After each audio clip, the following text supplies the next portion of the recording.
నమస్తే, నేను మీ Gopi. Welcome back to our channel. ఈరోజు మనతో వచ్చేసరికి సీనియర్ జర్నలిస్ట్ జగదేవ్ గారు ఉన్నారు. సార్ నమస్తే. సార్ నమస్తే సార్. నిన్న మంగళగిరి వెళ్ళి రేవంత్ రెడ్డి గారు ఒక ఘాటైన వ్యాఖ్యలు చేశారు. రాజన్న వారసులు అని పేరు చెప్పుకోవడం కాదు, ఆయన మీద చాలా వ్యాపారాలు చేస్తున్నారు. అదే జరిగితే కడపలో ప్రతి గల్లీ తిరిగి షర్మిలాని గెలిపిస్తా అని చెప్తున్నారు. చూద్దాం మీరేమంటారు. చాలా కాంగ్రెస్ పకడ్బందీగా మంచి ప్లానింగ్తో ఎలాగైనా మరలా ఆంధ్రప్రదేశ్లో పాగా వెయ్యాలి, మరలా బతికించుకోవాలి అనే కఠినమైన దాన్ని ఏమంటారు దీక్ష తీసుకున్నట్టుగా కనిపిస్తుంది. ఎందుకంటే మొన్న 75వ జయంతి జరిగిన కార్యక్రమంలో ఇక్కడ ఎంత బిజీగా ఉన్న ముఖ్యమంత్రి రేవంత్ రెడ్డి ఒకవైపు ఉచిత పథకాలకు సంబంధించి ఇక్కడ ఎంత బిజీ షెడ్యూల్లో కూడా ఇక్కడ రాజశేఖర రెడ్డి గారిది పంజాగుట్ట సర్కిల్లో ఉన్న రాజశేఖర విగ్రహానికి నివాళులు అర్పిస్తూ ఆయన మళ్ళీ ఫోటో ఎగ్జిబిషన్కి ఓపెన్ చేస్తూ అక్కడ 1 గంట స్పెండ్ చేస్తూ అది చాలదన్నట్టు మరలా ఆంధ్రప్రదేశ్లో ఉండే అమరావతిలో మంగళగిరికి వెళ్ళి అక్కడ సంస్మరణ సభలో పాల్గొని ఘాటు వ్యాఖ్యలు చేశారు. ఎట్లాంటి వ్యాఖ్యలు చేశారు? అసలు రాజశేఖర రెడ్డి గారు ఎవరు? మన కాంగ్రెస్ ముఖ్యమంత్రి, మన నేత, మన నాయకుడు, మనలో ఒకడు. ఈరోజు కాంగ్రెస్ ఈ స్థాయిలో ఆంధ్రప్రదేశ్లో కానీ తెలంగాణలో కానీ ఎంత ముందంటే అది క్రెడిట్ రాజశేఖర రెడ్డి గారి హయాంలో పనిచేసిన చాలా మంది నేతలు ఈరోజు సోకాల్డ్ నేతలు వేరే వేరే పార్టీలో ఉండే పదవులు అడుగించవచ్చు, కానీ అది రాజశేఖర రెడ్డి గారిని భిక్ష అని అంటూనే. సో రాజశేఖర రెడ్డి గారు 2 సార్లు కాంగ్రెస్ ప్రభుత్వం ముఖ్యమంత్రిగా ఆయనకు అవకాశం ఇచ్చింది. రెండోసారి అదే ప్రజల కోసం దురదృష్టవశాత్తు కలవడానికి వెళ్తూ మిస్ అయ్యారు, చనిపోయారు. షర్మిలా గారు కూడా అదే మీరు చెప్పారు. అటువంటి నేత మరలా పుట్టబోడు.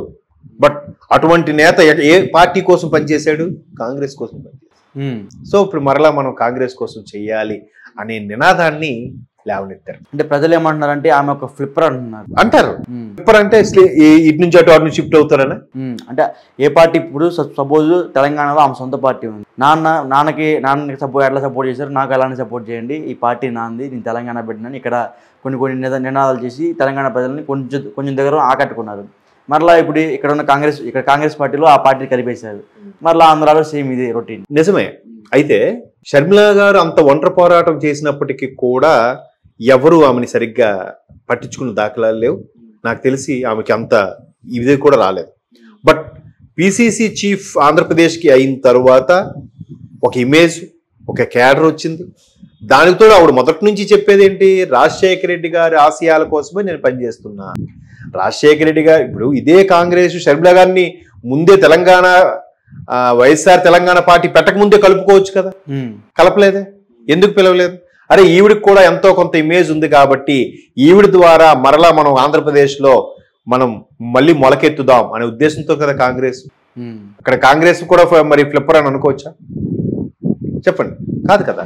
సో ఇప్పుడు ఇక్కడ కాంగ్రెస్ 2 సార్లు ముఖ్యమంత్రి చేసిన అభ్యర్థి బిడ్డగా అక్కడ అన్న ప్రభుత్వం ఉన్నప్పటికి కూడా అన్న మీద కత్తి దూసేలాగా ఆవిడ పిసిసి బాధ్యతలు స్వీకరించిందిగా. ఆవిడ యాక్చువల్గా వద్దని కూడా అందంట. వద్దు, నేను మరీ ఎంతైనా కుటుంబ సభ్యులం కాబట్టి అలా స్టేట్ వెళ్తాను, నేను ఏఐసిసిలో కానీ సిడబ్ల్యూసిలో కానీ ఏదో ఒక కీలకమైన పదవి ఇప్పించండి నాకు చాలు అందంట.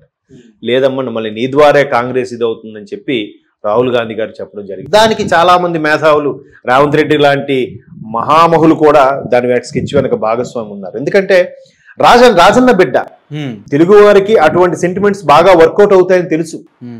రేవంత్ రెడ్డి ఎంత వాక్చాతుర్యం ఉన్న వ్యక్తి అంటే ఆ వయసులో కూడా ఆయన సీనియర్స్ అందరినీ కూడా ఒక తాటి మీద తీసుకొచ్చి ఎవరు ఏమి మాట్లాడకుండా చేయగలిగిన సత్తా ఉందా లేదా చెప్పండి. మరి అటువంటి రేవంత్ రెడ్డి ఎన్నికలకు ముందు కూడా, ఆంధ్రప్రదేశ్ ఎన్నికలకు ముందు కూడా షర్మిలమ్మ అవసరమైతే ఇప్పుడు మా బిడ్డ, మా కాంగ్రెస్ బిడ్డ, మా రాజన్న బిడ్డ, అవసరమైతే ఆమె కోసం నేను ఏదైనా చేస్తా, ఎటువంటి ఆర్థిక సహాయమా, రాజకీయ సహాయమా, రాష్ట్ర పరంగా సహాయమా, క్యాన్వాసింగ్ పరంగా సహాయమా, ఆమె అడగాలే గాని సెకండ్ థాట్ లేకుండా వెళ్ళిపోతాను కూడా స్టేట్మెంట్ ఇచ్చాడు. చూడండి, అది మాట తీరు కూడా చూసారా రేవంత్ రెడ్డి గారికి? అలా ఉంటుంది. సో అయింది. సో నిన్న మంగళగిరిలో కూడా రేవంత్ రెడ్డి గారు ఒక ఘాటు వ్యాఖ్య చేశారు. రాజన్న వారసులు రాజశేఖర రెడ్డి గారి ఆశయాలు నెరవేర్చే వాళ్ళే తప్ప ఆయన్ని దుయ్యబట్టి ఆయన ఛార్జ్ షీట్ లో ఫైల్ చేసే వ్యక్తులు కాదు అన్నట్టుగా ఒక స్టేట్మెంట్ ఇచ్చారు. ఇస్తూనే బీజేపీ అంటే అర్థం బి అంటే బాబు, జే అంటే జగన్, పి అంటే పవన్. వీళ్ళు ముగ్గురు కూడా బీజేపీకి చెందిన వ్యక్తులే. రాష్ట్రంలో ప్రతిపక్షమే లేదు, లేనప్పుడు ప్రభుత్వం ఎలాగంత గట్టిగా పనిచేస్తుంది? వీళ్ళు ముగ్గురు కూడా బీజేపీకి చెందిన పార్టీలే. ఇటువంటి నేపథ్యంలో ప్రత్యామ్నాయం అవసరము, ఆ ప్రత్యామ్నాయమే మా కాంగ్రెస్ పార్టీ అనే విధంగా సంకేతాలు ఇస్తూ దానికి సంస్మరణ సభకి ఎటువంటి హామీలు వచ్చారు? స్వర్గీయ వైఎస్ రాజశేఖర రెడ్డి గారి యొక్క ఆత్మబంధువుగా చెప్పబడే కేవీపీ గారు కూడా ఉన్నారు. మీరు చూసారు, కేవీపీ గారు ఇక్కడ విగ్రహావిష్కరణ సంస్మరణ సభ నుంచి, ఫోటో ఎగ్జిబిషన్ నుంచి మరలా మంగళగిరి వరకు కూడా పక్కనే ఉండి అన్ని చూసుకున్నారు. ఎన్నికల సమయంలో కూడా పిసిసి అధ్యక్షుడు బాధ్యత పదవి స్వీకరించడానికి కానీ ఆవిడ వెనక చాలా వరకు సలహాలు, సూచనలు, ఫైనాన్షియల్ అడ్వైజర్ గా కానీ, ఒక ఆర్థిక సలహాదారుడుగా కానీ, ఒక నిపుణుడుగా ఇచ్చే సలహాదారుడు కానీ వ్యవహరించిన తీరు సో అటువంటి ఉద్దండులు సూచనలు, సలహాల మేరకు ఈవిడ కూడా ఏం చేస్తున్నారు? పాత నాయకులందరినీ ఎవరెవరైతే కాంగ్రెస్ భూస్థాపితం అయిపోయిన తర్వాత ఆంధ్రప్రదేశ్ లో ఇంటికే పరిమితమయ్యారో అటువంటి నాయకుల్ని మరలా కలుపుకుపోయి వాళ్ళందరినీ మళ్ళీ ఉత్తేజపరిచేలాగా నడుచుకుంటుంది ఈవిడ. మరోవైపు జగన్మోహన్ రెడ్డి అవినాష్ రెడ్డి గారితో రిజైన్ చేయించి కడప ఎంపీ స్థానానికి బై ఎలక్షన్ పెట్టి పోటీ చేసి సెంట్రల్కి వెళ్ళిపోవాలని చూస్తున్నారు. ఎందుకు? ఇక్కడ 11 స్థానాలతో ప్రతిపక్ష కూడా దక్కలేదు కాబట్టి అవమానకరంగా ఉంటుంది అనే ఉద్దేశము, లేదంటే ఎలాగో మనకు మాట్లాడడానికి ఛాన్స్ ఎవరు, ఎందుకు లేని ఉద్దేశము, లేదు సెంట్రల్కి వెళ్ళిపోతే ఆయన మీద చాలా కేసులు ఉన్నాయి కాబట్టి వీటన్నిటికి సంబంధించి సెంట్రల్లో లాబింగ్ చేసుకోవచ్చు అనే ఉద్దేశంతో కూడా ఆయన ఎంపీకి వెళ్ళిపోవడానికి చూస్తున్నాడని ఒక వార్త ఉంది.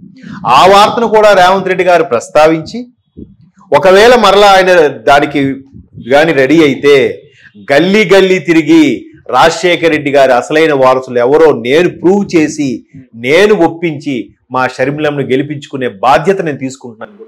ఇది ఎట్లాంటి బూస్టప్ చూడండి. నేను చెప్తుంటేనే ఇలా ఉందంటే రేవంత్ రెడ్డి గారు మాటలు ఎలా ఉంటాయి? బాబు, వాళ్ళ గురువు, ఆ బాసు, కొలీగ్స్, శిష్యుడు రకరకాల మాటలు చెప్పారు. ఏమైందన్న? బీజేపీ అంటేనే బాబు, జగన్, పవన్, అసలు బీజేపీలు ముగ్గురిని కలిపి ఆడేసుకుంటుంది అన్నట్టు స్టేట్మెంట్ ఇచ్చారు. లేదా రాజకీయమే, తమ్ముడే, పేకాటే. సో ఇదే ప్రణాళికతో కాంగ్రెస్ గాని ముందుకెళ్తే 2028కి మంచి పోటీ ఇస్తుంది. 29కి ఆంధ్రప్రదేశ్లో. అండ్ మోర్ ఓవర్ ఒకవేళ జగన్మోహన్ రెడ్డి గారు ఈ విధంగా ఆలోచించి ఎంపీ బై ఎలక్షన్ పెడితే కనుక కడప లోక్సభ నియోజకవర్గానికి షర్మిలా గారితో ఈసారి ఖచ్చితంగా గెలిపించుకునే పూచి బాధ్యత, ఆ వ్యూహాలన్నీ నేను దగ్గర చూసుకుంటాను అన్నట్టుగా హామీ ఇచ్చారు. చూద్దాం మరి. ఇది మాత్రం నిజంగా ఒక మనం లైట్ గా తీసుకోవడానికి వీల్లేదు రేవంత్ రెడ్డి గారు చేసే ఛాలెంజ్. సో రాబోయే రోజులు ఏం జరుగుతుందో చూడాలి. ఒకవేళ బై ఎలక్షన్ ఇస్తే షర్మిలా గారికి బాగా ఉండొచ్చు అని అనుకుంటున్నాను. Okay sir, thank you.